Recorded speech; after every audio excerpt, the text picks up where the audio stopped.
अब हम करेंगे कक्षा 9th का 1.3 का दूसरा क्वेश्चन। दूसरा क्वेश्चन क्या कहता है, ये कहता है कि आप जानते हैं कि 1.7 इज इक्वल टू 0.142857 है। वास्तव में लंबा भाग दिए बिना क्या आप यह बता सकते हैं कि 2/7, 3/7, 4/7, 5/7, 6/7 के दशमलव प्रसार क्या हैं? यदि हाँ तो कैसे? अब ये क्या कह रहा है वो देखिए। वो ये कह रहा है कि हमें 1/7 की वैल्यू दे रखी है, ठीक है। और 1/7 की वैल्यू देने के बाद क्या आप ये बता सकते हैं कि इनकी वैल्यू क्या होगी? लेकिन शर्त ये है कि आपको लंबा भाग नहीं देना है, बिना भाग दिए इन सभी की वैल्यू निकालनी है। क्या आप निकाल पाएंगे? तो चलिए हम देखते हैं कि बिना भाग दिए इन सभी की वैल्यू कैसे निकाली जाएगी। अब देखिए, पहला क्या है, 2/7।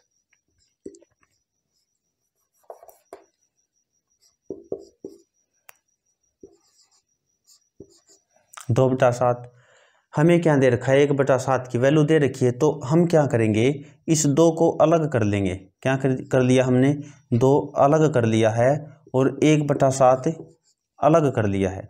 और यहाँ पर देखिए, यहाँ पर भी क्या है, अगला 3/7।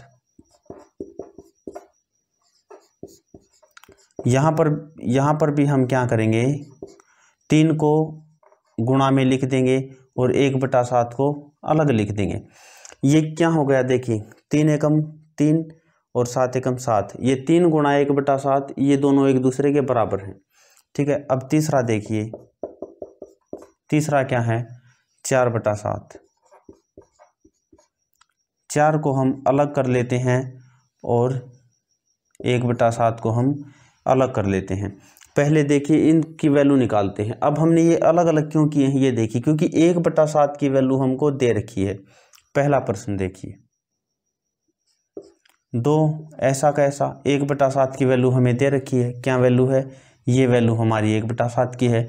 तो यहाँ पर 1/7 की जगह हम ये वैल्यू रख देंगे, 0.142857, ठीक है।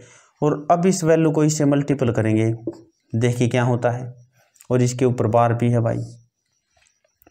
अब इसको मल्टीपल कर दीजिए, क्या आएगा, 2 को 7 से करना, 2 सते 14, हासिल 1, 2 पंजे 10 और 1 11, 2 अठे 16 और 1 17, 2 दूनी 4 और 1 5, 2 चौक 8, 2 एकम 2। और यहाँ पर पॉइंट और 0 को हम 2 से गुणा करेंगे, 0 ही आ जाएगा। और इस सारे स्टेटमेंट के ऊपर फिर से बार आ जाएगा। तो ये हमने पहले का निकाल दिया। अब दूसरे का देखिए, दूसरे का 3 को 3 रख लीजिए और 1/7 की जगह, 1/7 की जगह ये 1/7 की वैल्यू रख लीजिए जो 1/7 के बराबर है। तो क्या है 1/7 के बराबर, वो देखिए 14287 ये वैल्यू है।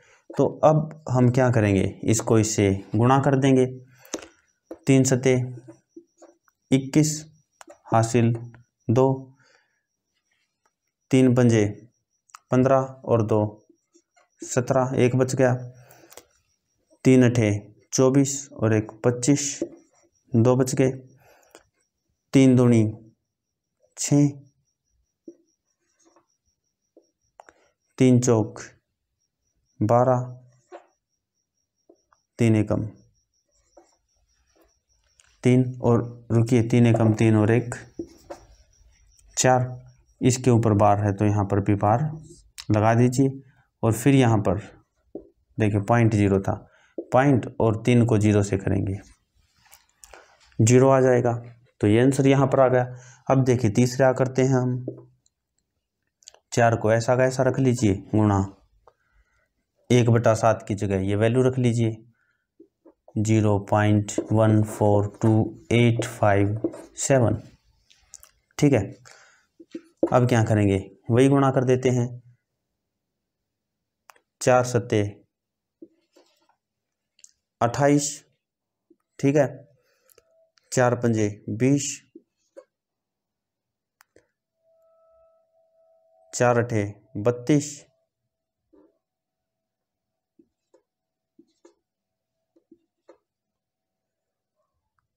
ठीक है। 4 दूनी 8 और 4 चौक 16, 4 एकम 4। तो ये वैल्यू, और देखिए यहाँ पर आगे पॉइंट है और 4 को अब 0 से करेंगे 0, ये निकल आया। और अगला देखिए, चौथा देखिए हमारा चौथा प्रश्न चौथा क्या है, 5/7। वही 5 को अलग कर लीजिए और 1/7 को अलग कर लीजिए। अब क्या करेंगे, 5 को यहाँ पर कर दीजिए, 1/7 की वैल्यू क्या थी, वही थी 0.142857, ये वैल्यू रख दी हमने। अब क्या करेंगे, 5 को 7 से गुणा कर दिए, इसको पूरे से गुणा कर दीजिए। यहाँ पर बार हैं, सभी के ऊपर क्या है, बार है, ठीक है। तो अब 5 को किससे गुणा करेंगे, 7 से करेंगे। 5 सत्ते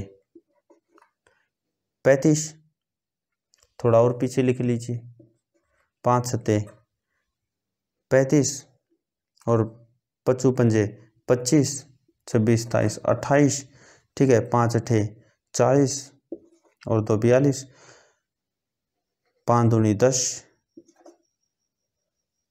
5 चौक 20, 5 एकम 5, ठीक है।